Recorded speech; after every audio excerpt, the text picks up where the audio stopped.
Today is day number 1, an article a day. Today I read an article named New Growth Model Vietnam must create its own competitive advantage.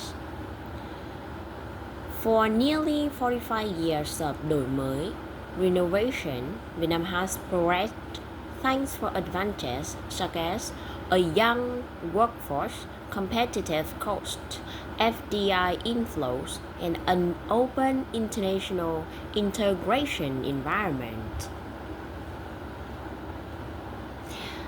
This has been a successful model, helping Vietnam rise from an economy with a low starting point to a vital link in the global production chain. But no advantage lasts forever.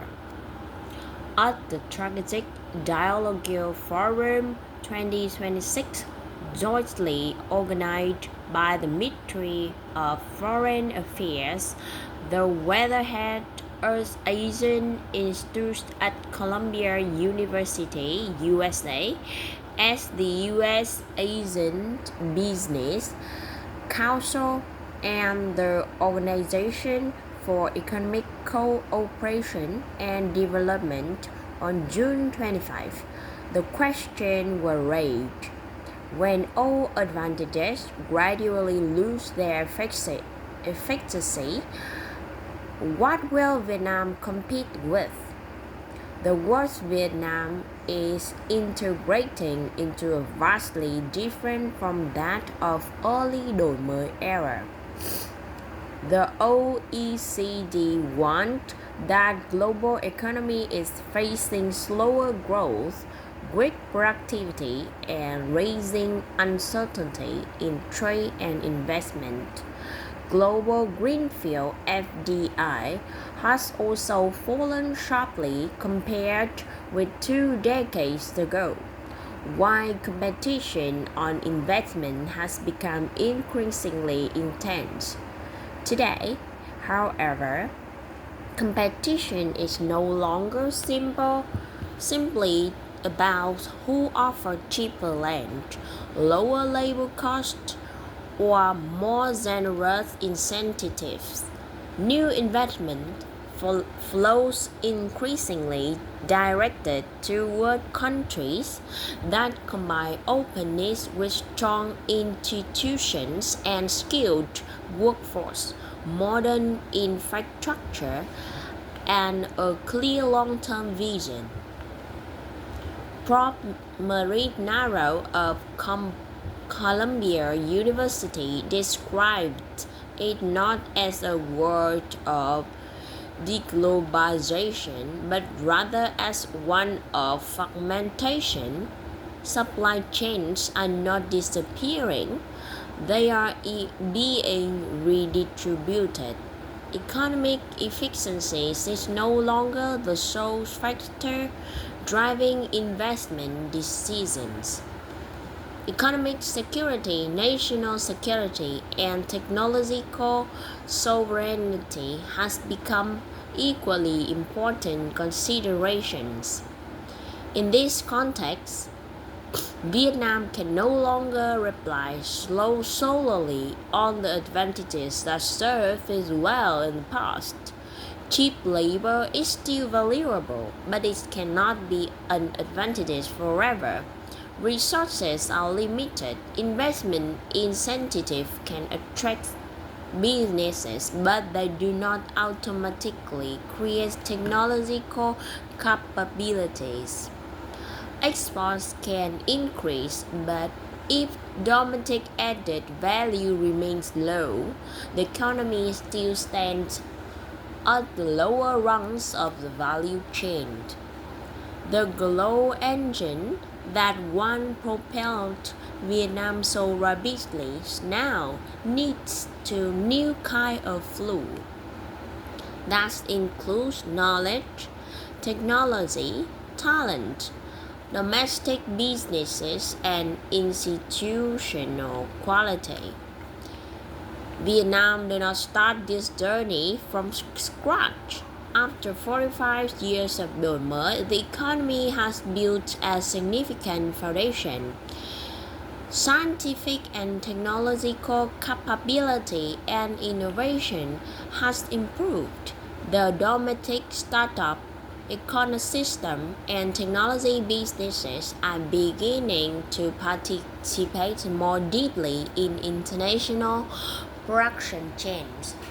Yet, these achievements have also made the country's limitations more viable. Science, technology, and innovation had yet to become the primary drivers of economic growth. Investment in research and development remain limited. High quality human resources, core technology capability, and the commercialization of research outcomes have not yet met expectations. Vietnam had also yet to fully leverage international resources to promote technology transfer and strengthen its connections with the global innovation ecosystem. Vietnam cannot transition to a new growth model simply by using technology, importing technology, or attracting global technology corporations. An economy cannot master technology without the capacity to learn independently, absorb knowledge, improve continuously, and gradually develop its own technologies. Minister of Science and Technology Vũ Hải Quân outlined three major transformations Vietnam must pursue: from receiving technology to mastering it, from growth based on cheap labor to growth based on talent and innovation, and from a low-cost advantage to competitive advantage based on technology. These three transformations are not merely issues for the science and technology sector. They represent a fundamental shift in how Vietnam creates competitive advantages. Under the new growth model, competitive advantages must be built on knowledge, talent, technologically capable domestic enterprise, the ability to commercialize research, and institutions that are flexible enough to encourage innovation while remain transparent enough to inspire confidence. Strategic technologies, therefore, the true test of nation development capacity. Technology only truly becomes strategic when it's mastered, applied, and commercialized into products, services, productivity, and added value. Vietnam had begun a policy framework for the new era from a nation steering committee on science, technology, innovation, development, the list of priority strategic technologies to be developed. So the goal of forming strategic technology enterprises. But the biggest challenge is translating those guidelines into business, technology, product, and productivity. This becomes most evident of story of FDI to be continued.